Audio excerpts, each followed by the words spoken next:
Specifically, you know, in real time, I thought it must have been a dive. But then when you look back at the video, you think, well, they're obviously going to overturn it. But, you know, for these players, it must be so tough because this is the one game all season where they've had VAR. And then all of a sudden they don't get decisions based upon it, so you will be raging. And in the game of such small margins, like, it's not as if there's a ton between both sides. But, you know, the side that we're on now, there's lots of despair, there's sadness, because it's a long old season in the Championship. But then you look down at the other side, and all those fans have been here for a very, very long time, and they're ecstatic, and it's just those little decisions. And you hope that those decisions go your way, yet still today, they didn't manage to do that, and it's a shame for them. Naeem, I imagine you mentioned, of course, you're close to those Huddersfield fans. Shock, I imagine, must be the predominant emotion. Yeah, it's, you know, they're down, they look very, very down. You know, these guys, they go and watch a lot of football throughout the season, and not every game is as glamorous as, say, you will see in the Premier League.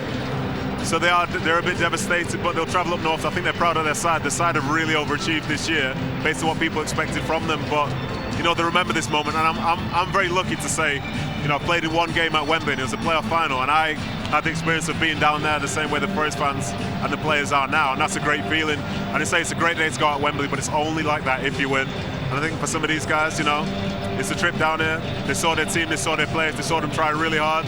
45 minutes, they came so close.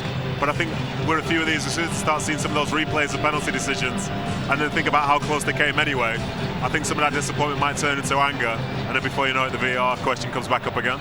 Forest players can't control that, of course. Of course not, no. That's, you know, it goes against you, it goes with you, it's in the lap of the gods once it goes out there. We've seen, particularly in England, the troubles that officials have had, it seems, whenever it goes to replays, to make common sense decisions. And I'm sure the Forest players and everybody involved with Forest was heart and mouth stuff when you're waiting.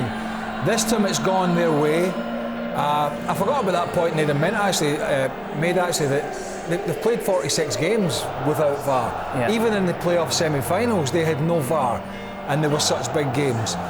So it's definitely gone Forest's way this time. It was a war of attrition in a sense in the second half. It was very similar to the Sheffield United game from their perspective.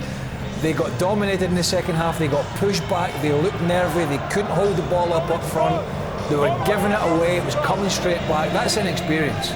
That's inexperience, but they got away with it. And, you know, from 7 or 8 games in to being a Premier League side, having 1 point in what, September?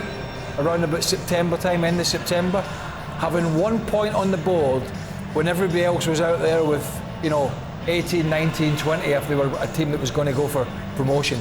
To make that gap up that Stevie Cooper has with these players, with a couple of odd signings here and there and a bit of good management, he can name his price now at that club.